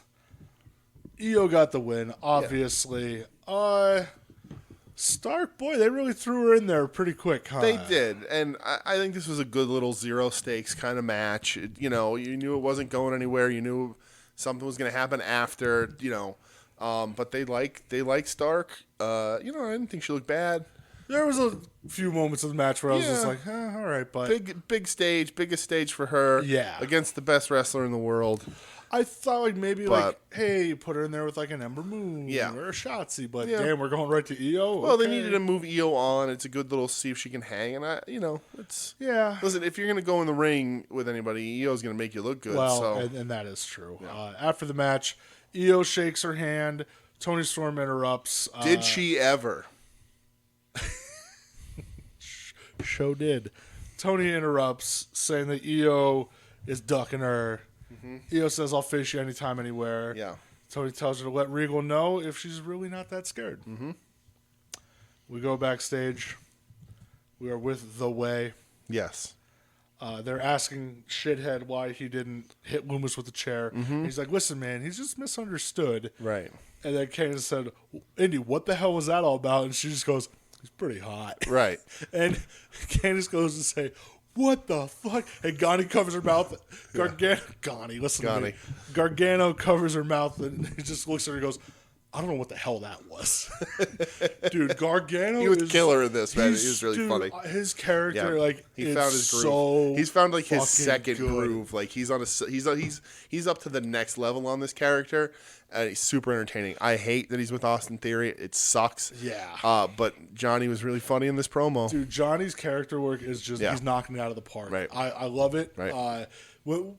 I was happy when they transitioned from him being like trying to be a tough guy babyface, and then remember the weird Gargano family fuckery where it was like those all of a sudden it would go black and white and it was really weird, and then he just got funny and goofy with it. Since he established that he hates wheels, he's been on a roll, man. He's been killing it. I was so happy during this, just when he covered her mouth and he just looks at Indy and goes, I don't know what the hell that is. But he looks at Scumbag and he goes, you know what you need? This is overdue. Therapy. It's about time. We're going to therapy. Right. Yeah, my reaction was the same. I was like, I fucking think so. Yeah. Tell him to bring a 6-pack of Mike's hard lemonade and just ignore the police officer in the ghillie suit outside and just have a seat. Hey, Redacted, why don't you have a seat? Why don't you have a seat? We go back to Cameron Grimes. Yes, part 2. He's trying on the basketball trick again. Yeah. He offers it to a woman who knows about the Ted DiBiase scheme. So she dribbles it, and when Cameron goes to kick it away, she does like a crossover. She crosses him up. And Grimes is fucking furious. So she's WNBA player. Yeah. She was one of the recent signings. She was in the WNBA. Nice. Is she a signee to NXT? Yes. Oh, that's cool. Okay. Yeah, she is a signee. Nice. Cameron Grimes keeps shouting that Ted DiBiase is sabotaging his life and ruining his life. Right, and he's like, I'm smarter than Ted DiBiase. This 100% has to lead to Ted, right? Like, Ted has to show up. I mean, like, I tweeted this needs to lead to a first blood match. Right. I fucking hope so, man. Like, here's the thing. Like, for me, like, because this happened, Ted needs to show up and somehow get all of Cameron Grimes' money. Like, that's how Grimes goes broke. I wonder if Ted brings Virgil with him. He just Virgil. Did you see Virgil post on his Instagram him and Grimes together in a Photoshop thing? No, really? Oh yeah, dude. Yeah, That's hilarious. Virgil loved it. Meat sauce. But like, Jones. it has to lead to Ted being there and get like that's how Cameron Grimes could go broke. Every week he's just trying to do another Ted thing, and then Ted shows up. He's like, just and takes all his money. God damn it, dude. See it? That's amazing. Go to Virgil's Instagram from 14 hours ago as we record this. He said, introducing the beefsteak billionaires. They'll crush breadsticks and meat sauce and show the peasants that we be balling all the way to the bank.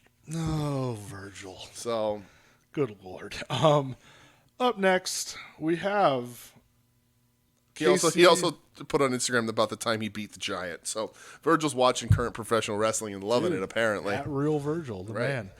Wrestling superstar Virgil. Yeah. So next match we have Casey Catanzaro.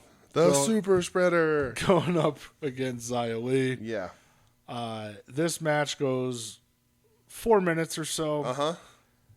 It's just straight up Xia Li kind of murder, death, kill. Yeah. Casey Catanzaro, I take back any praise I've ever given her for her young, inexperienced in-ring ability.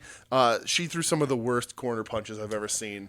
In my entire life. And that stomp on the leg on the outside was gross. Yeah, it was disgusting. It was pretty bad. Yeah. They just called for the bell. I don't know how they did that. I watched it a bunch of times because it got clipped off all over the internet. Yeah. I don't know how they did it. It's disgusting. So apparently Casey's like legit hurt. Okay. I don't think it's from that, obviously. Right. But she's legit hurt. She's going to be out a while. So they wrote her out. Okay. Yeah. Smart way to do it. Yeah. Caden Carter goes to argue with Tian Shaw. I don't know if it's Tian Shaw or Mei. What would it call? Mei Ying. What the fuck? Explain this to me because I was really confused. So here's the thing. I saw a bunch of people asking this question. I was like, you know what I'm gonna do? My obligation, because sup Xia Li. Oh, Jesus and again, I thought Xia Li looked good in this match. I like the heel. I like the kick where she's getting the referee care, all that kind of stuff. But I was like, I'm gonna figure this out. People just aren't paying enough attention. They're not connected to Xia Li on the level that they should be. I don't know what the fuck's going on. I'm gonna throw up. I got no idea. Tian Shaw has a Twitter account. Oh, that really? So. Stop ruining things.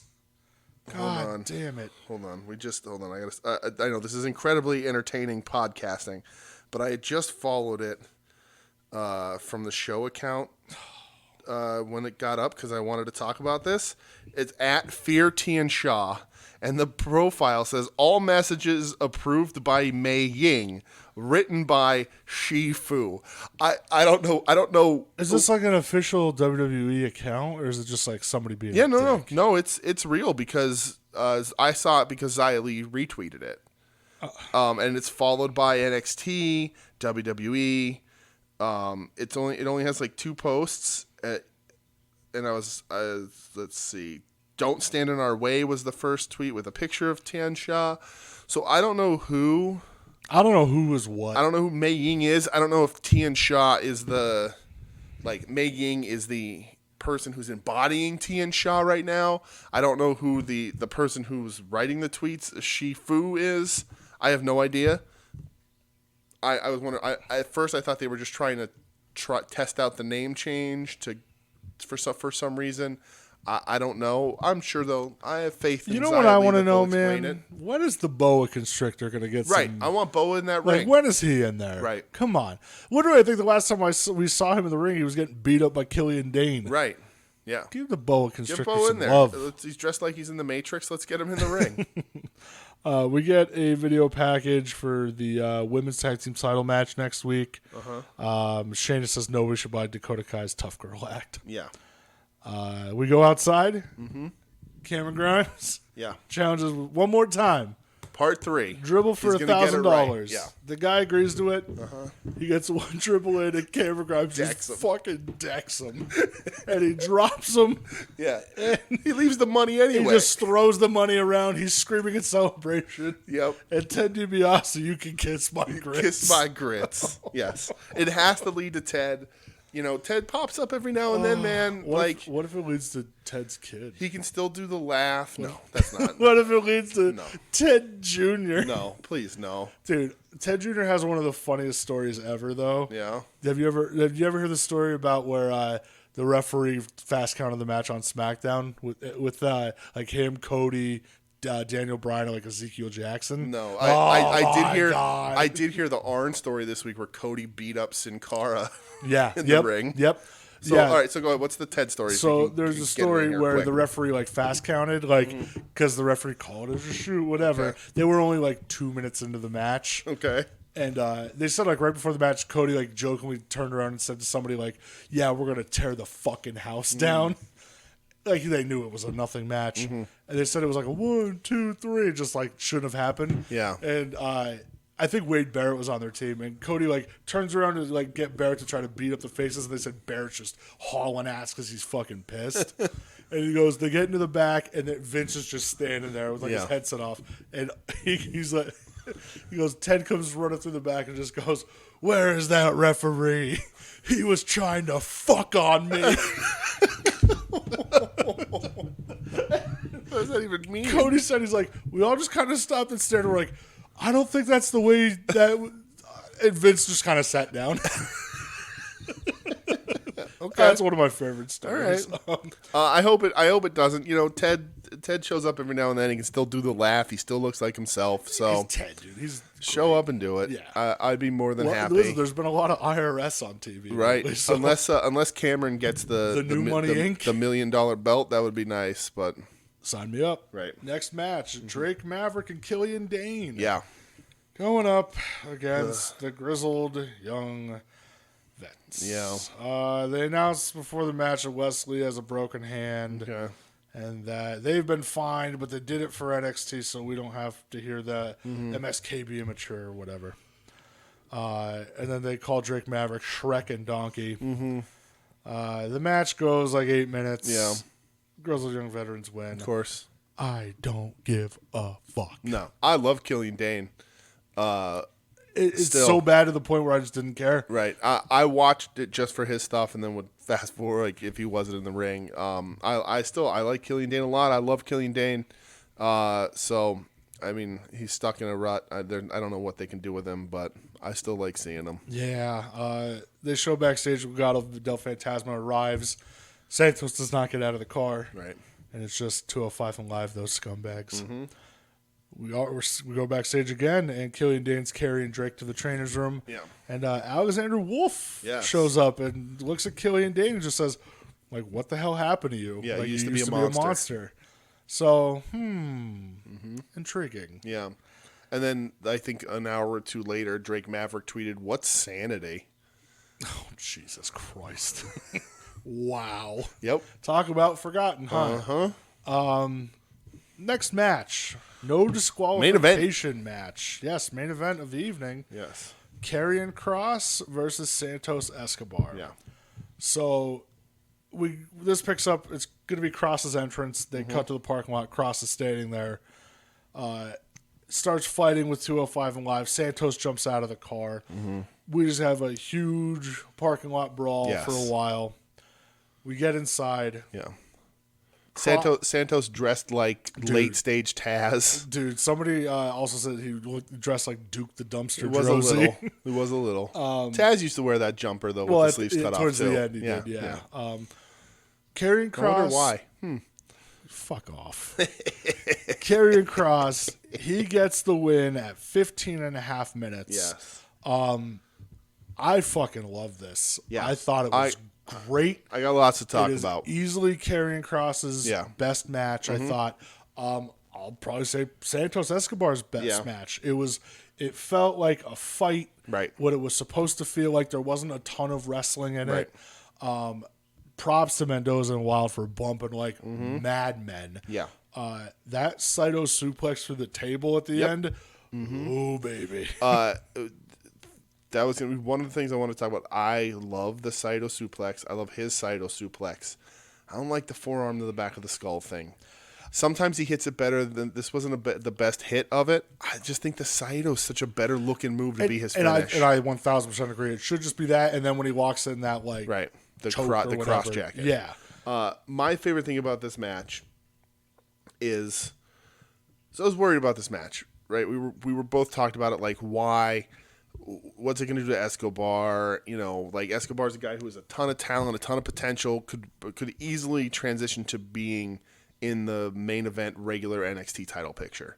And I think this match might have helped, even with the loss, helped him sort of enter that, because Cross treated him like a threat the entire match. He absolutely did. It wasn't a killer versus a cruiserweight.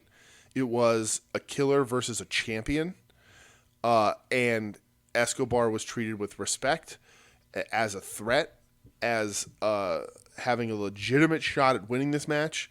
He got the better of Cross at points. He hurt him to take advantage. He hurt his shoulder. I really, really love the fact that from this match, it looks like they realize what they have in Escobar.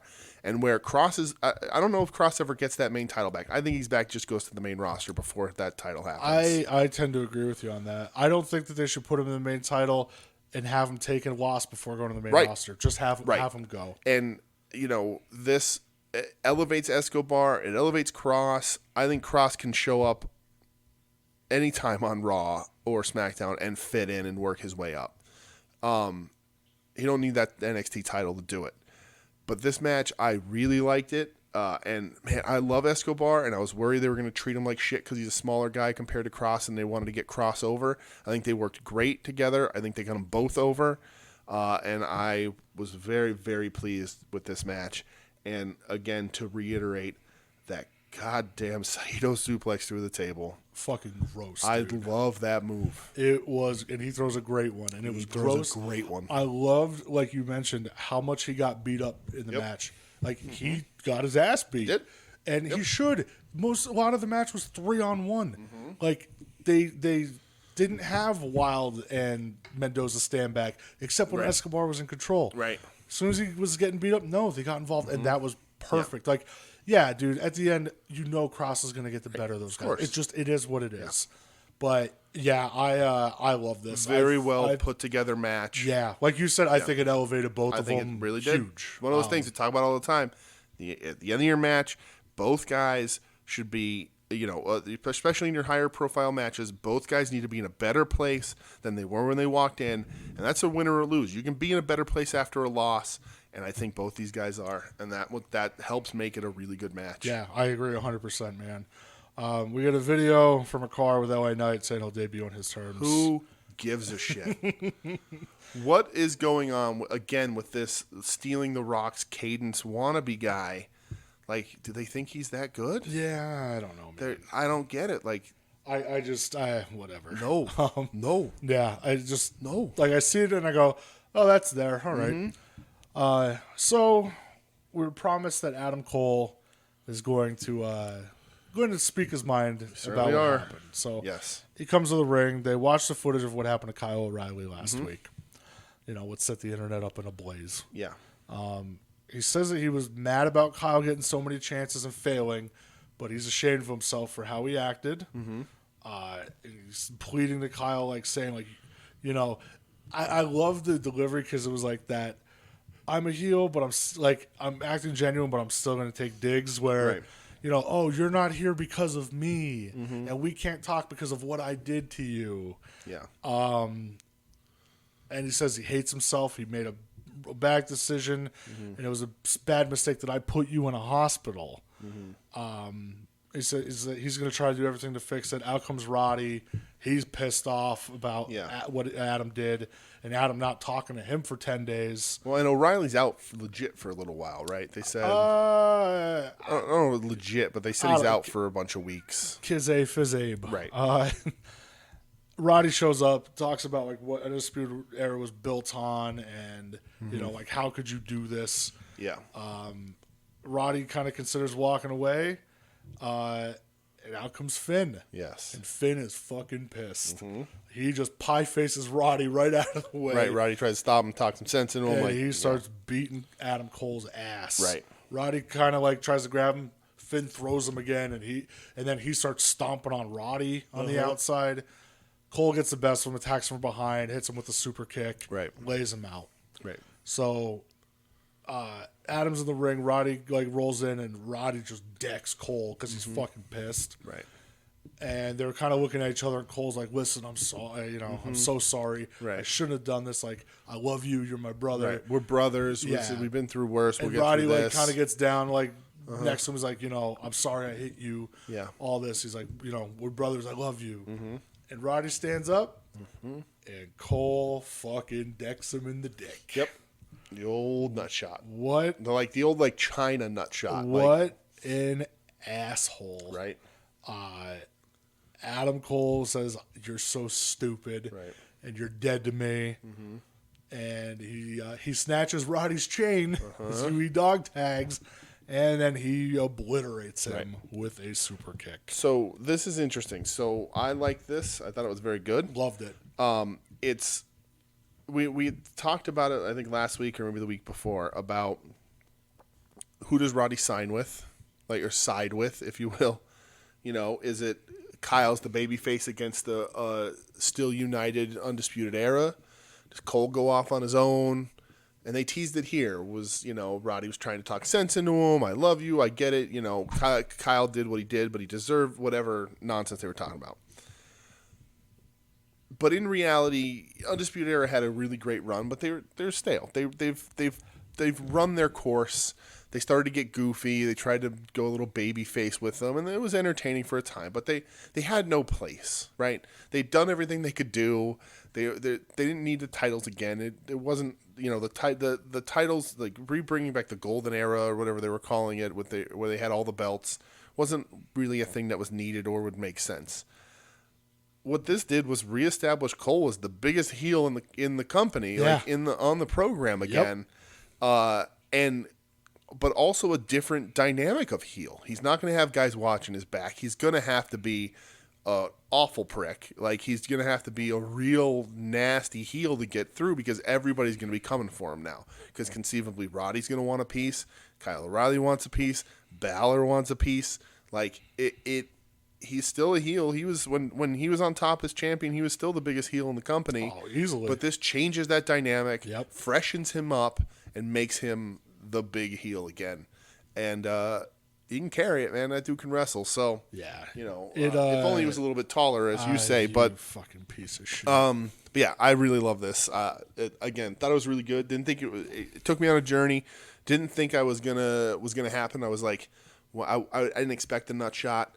You can kind of guess what's gonna happen, but I wasn't so sure. This is one of those right until the end. This is one of those things where I'm not gonna try to like, oh, this is gonna happen. This is gonna happen. I was like, you know what, man, fuck it. I'll jump in the car. Right. Take me where you need to get, where we need to go. You know, I'll like just let's go along for a ride. And I thought this was so well done. So also coincidentally, I watched this first, like with NXT, like or not first, but before the rest of NXT. The overrun, right? Okay. Because I finished AEW, and when I went to switch to NXT, it said it was still on. Yeah, they do the overrun. And with YouTube TV, I've gotten burned a few times. You have where they haven't been able to like it hasn't completely got over, and I've missed the last minute or two. So when I flipped over, I saw that Cole had just gotten in the ring. You know, like it was like 10:01, and he had just gotten in the ring and got the microphone. So it's like, oh, cool! This is right. I can watch it live, and then I won't have to miss it if the overrun gets cut off.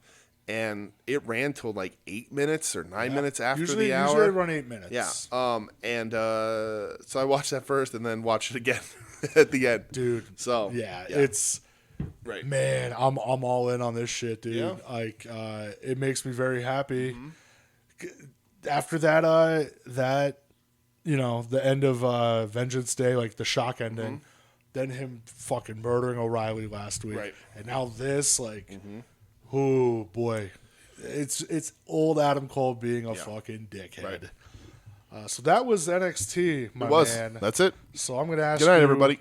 the world famous questions that I ask you every goddamn. Boxer briefs. Oh, not that world famous question. I took you for more of a mankini kind of guy. Oh, right. Or no, excuse me, bikini briefs. Yes, bikini briefs. Yes. The 90s porno scumbaggery. That's what that is. See, when I think bikini briefs, I think of Jean-Claude Van Damme in any movie where he pulls up his underwear, which is every movie he's in. Yeah, it's always bikini briefs. I think in what the Bloodsport fuck he's wearing look was that, man? In Bloodsport he's How is wearing that the purple comfortable? ones. In Lionheart he's wearing a pair of blue ones, I think. Yeah. Oh my god. There's just the scene where the camera cuts and it's the girl in bed with the covers up, and then it cuts to him and his underwear is completely up except over his ass, and he just lifts it up over his ass. That's in every Jean-Claude Van Damme movie. Listen, that's the money Yes.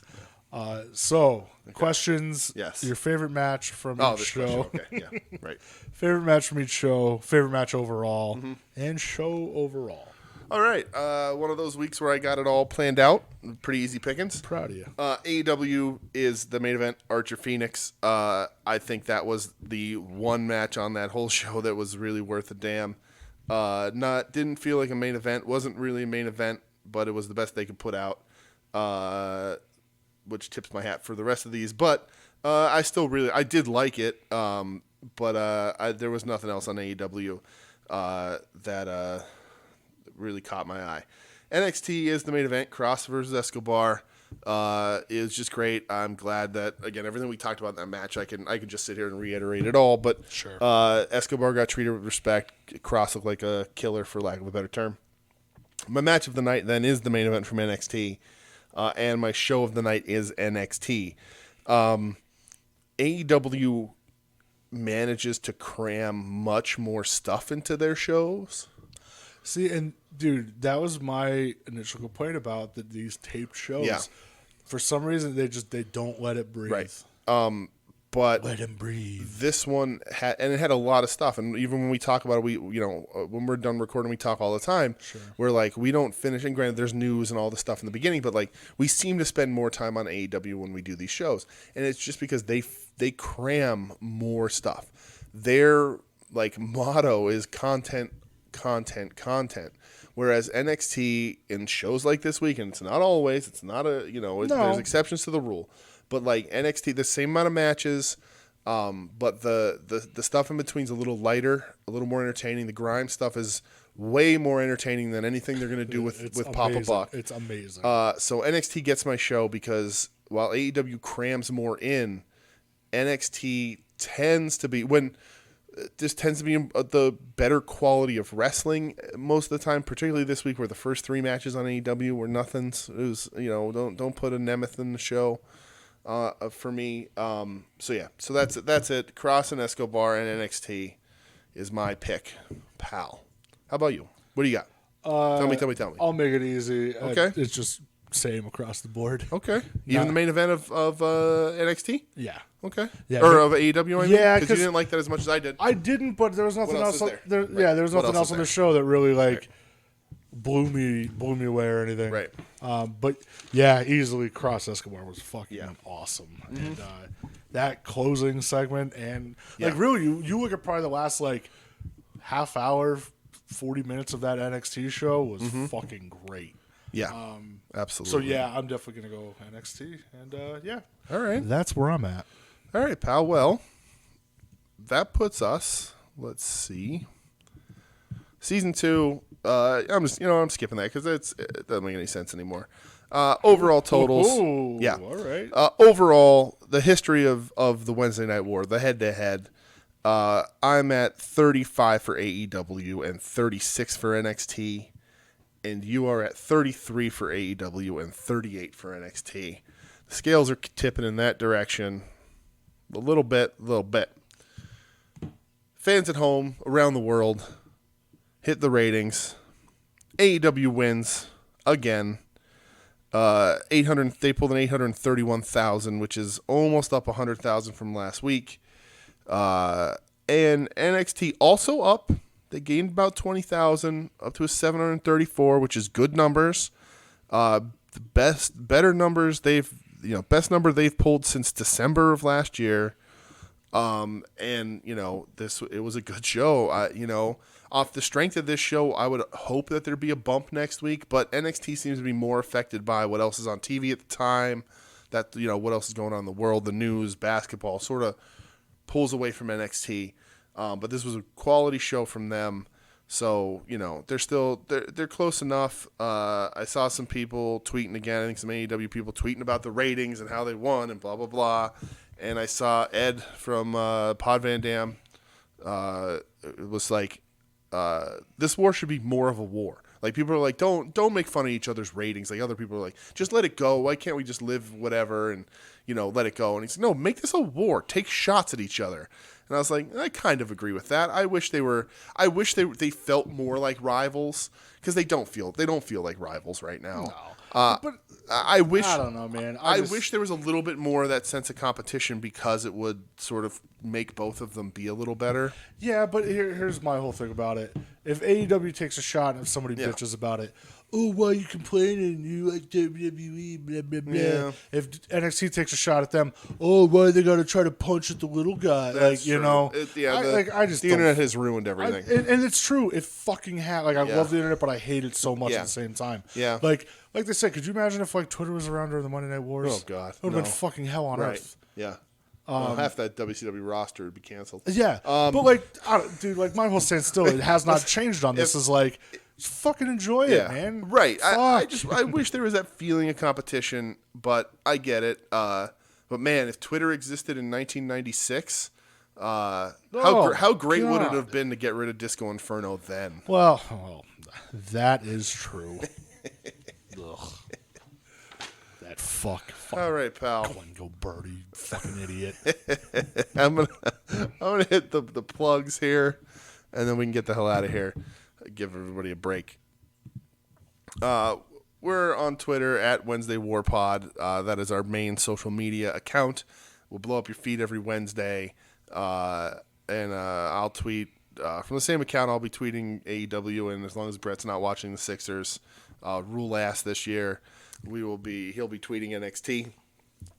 So interact with us there.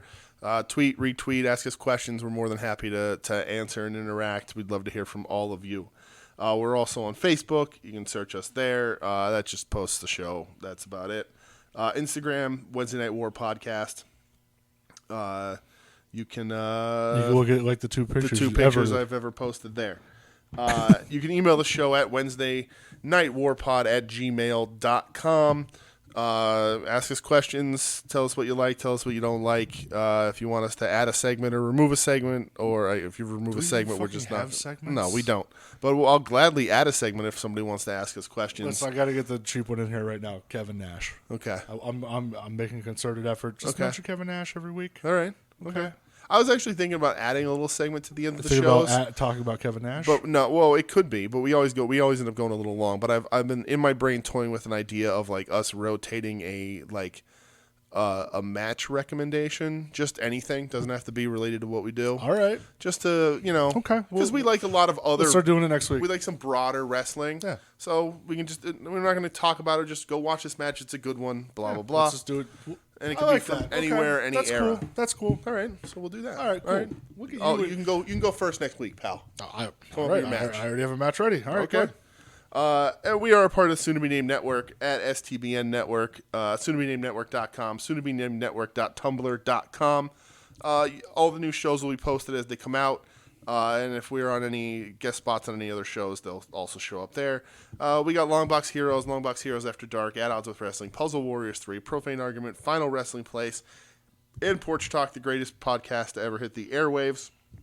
Check those out if you like comic books, if you like movies, if you like puzzles with warriors that happen to have 3 of them. Not 2, not 4, but 3.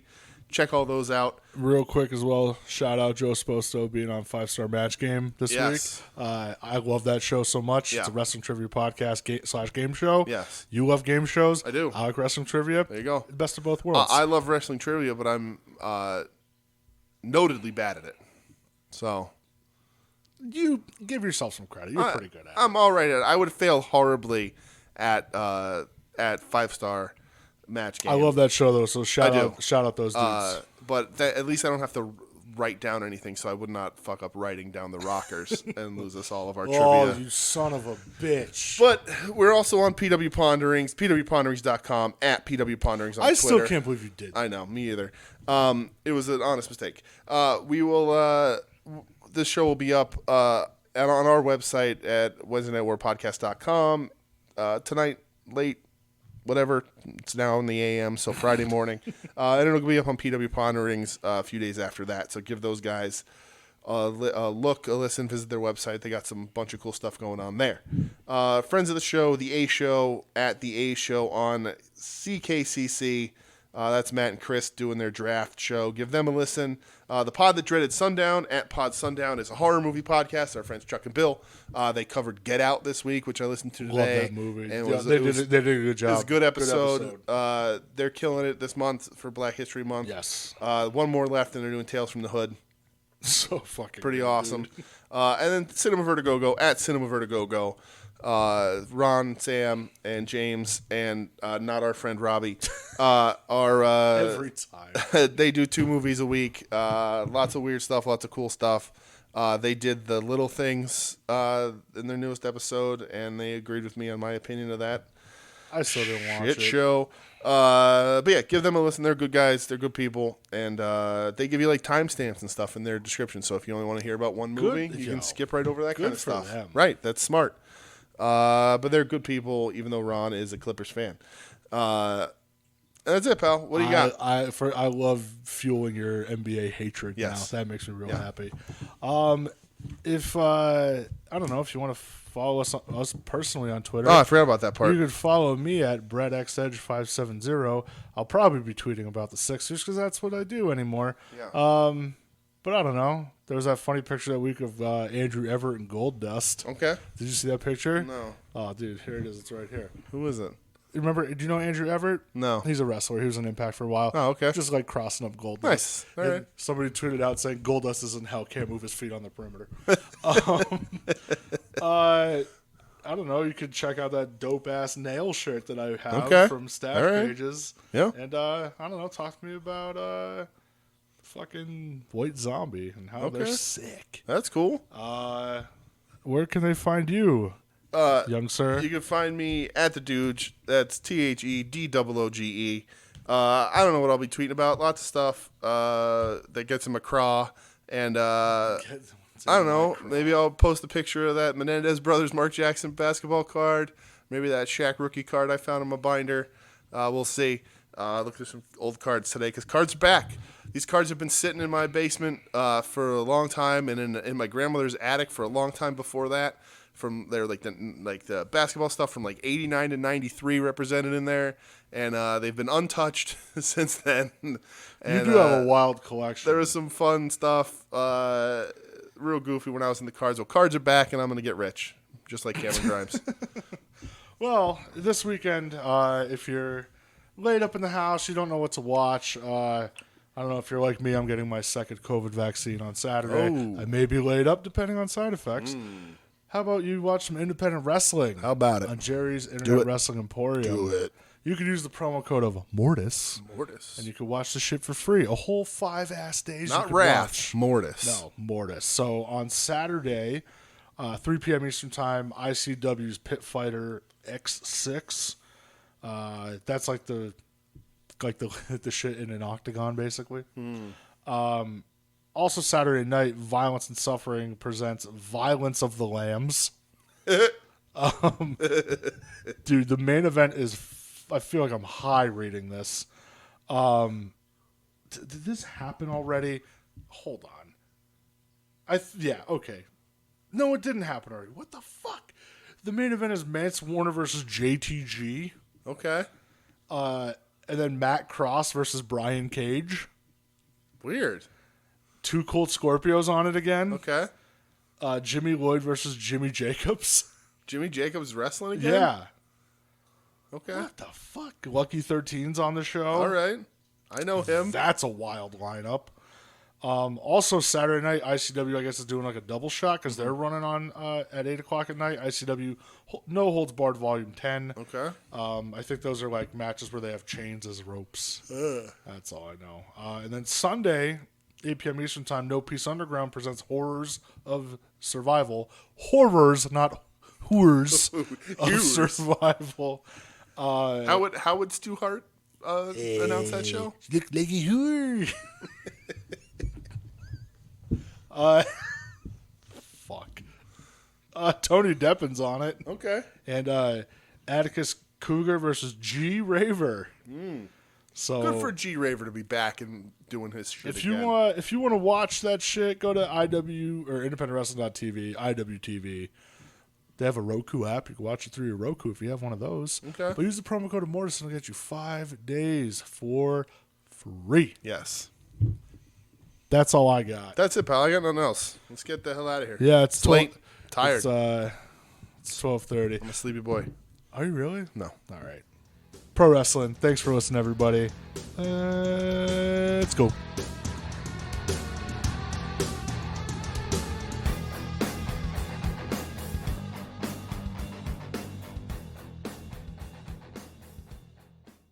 You're listening to the soon-to-be-named network, the Lamborghini